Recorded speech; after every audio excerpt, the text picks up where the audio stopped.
Start गर्नु।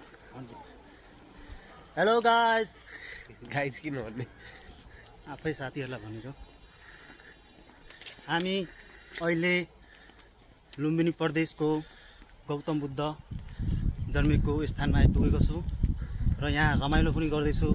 दुवै दाजुभाइ मिलेर रमाइलो मनोरम दृश्यहरू हेरेर इन्जोय गर्दैछु। ल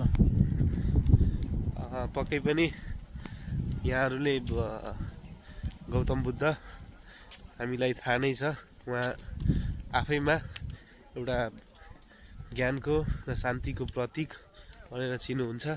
र यहाँ दाइले अहिले भनिसक्नु प्रदेश नम्बर 5 को यो सिद्धार्थनगर ठाउँ मायादेवी गाउँपालिका अन्तर्गतको यो ऐतिहासिक पावनभूमि जन्मभूमिमा हामी पहिलोपल्ट प्रवेश गर्दैछौँ। सम्भवतः यहाँहरूलाई पनि थाहा नै होला र कतिपयजना यहाँ दर्शन गरेर पनि अनुभव गरिराख्नु भयो होला र दर्शन गर्न नभएको र अब चाहनुहुनेहरूलाई पनि एकदमै हाम्रो पनि यो प्रवेश आज रमाइलो हुन्छ भन्ने महसुस पक्कै पनि गरिरहेछु।